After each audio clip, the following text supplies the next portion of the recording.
원장님, 팔자주름이 깊어서 필러 좀 맞으러 왔어요. 진료실에서 가장 많이 듣는 이야기 중 하나입니다. 그런데 저는 이 말씀을 들으면 보통은 말리고 시작합니다.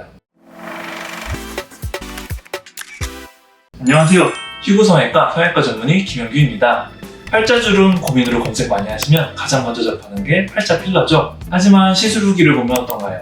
필러가 밀려서 부독처럼 됐다. 웃을 때 표정이 너무 어색하다. 이런 불만족 후기 정말 많습니다. 그래서 오늘은 팔자주름을 없애려다 얼굴을 망치는 경우를 막기 위해 반드시 알아야 할 팔자주름의 원인과 해부학적 구조에 따른 솔루션을 알려드리겠습니다. 팔자주름은 코 옆에서 입꼬리로 이어지는 선으로 단순히 피부가 접혀서 생기기보다 복합적인 원인에 의해 발생합니다. 첫 번째로 뼈의 문제입니다. 코 옆의 중안면부뼈가 다른 부위에 비해 꺼져 있는 경우에는 그 위의 피부와 지방이 더 깊은 골을 만들게 되며 주름이 깊어질 수 있습니다. 두 번째로는 노화로 인해 피부와 지방이 처지면서 생기는 문제입니다. 우리 앞광대 쪽에는 중안면 볼륨 패드라는 지방 주머니가 있습니다. 어릴 때는 이 지방이 바로 눈 바로 밑에 광대 쪽에 예쁘게 붙어 있죠. 하지만 나이가 들면서 이 지방을 잡고 있던 지지대가 느슨해지고 중력의 영향으로 이 지방 주머니가 아래로 점점 내려오게 됩니다. 위에서 내려온 살이 접히면서 그 아래에 그늘이 지는 것, 이게 바로 우리가 보는 깊은 팔자주름입니다.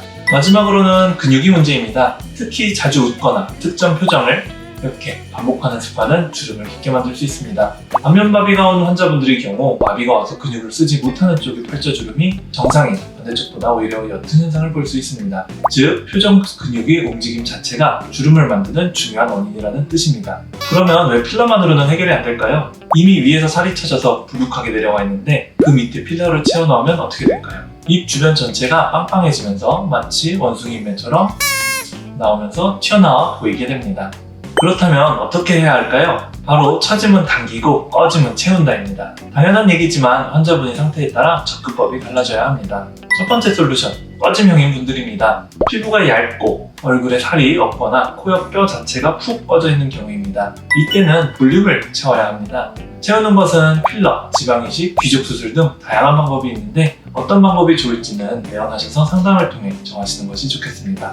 둘째로는 처짐형이 주된 원인인 분들입니다. 피부가 두껍고 앞광대 살도 많은데 팔자가 깊은 경우죠. 이때는 채우는 것보다는 리프팅을 해주는 것이 우선입니다. 간단하게는 리프테라와 울세라 같은 리프팅 기계부터 실검, 거상까지도 고려해 볼 수 있습니다. 만약 볼살이 너무 과해서 처진 경우라면 심부볼 지방 제거나 얼굴 지방 흡입을 통해 무게감을 줄여주는 것이 팔자주름을 옅게 만드는 효과적인 방법입니다.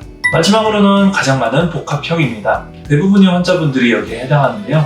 앞볼은 처져 내려왔고 코 옆은 꺼져 있는 상태입니다. 간단한 치료 예로 처진 볼살은 실리프팅으로 당겨주고 꺼짐은 필러나 지방이식으로 채우는 것이죠. 이렇게 하면 시술 용량을 줄이면서 유지 기간을 늘리고 결과는 훨씬 자연스럽습니다. 이 외에도 안면 거상을 하면서 지방 흡입을 진행하고 볼륨이 부족한 곳은 지방이식도 하게 됩니다.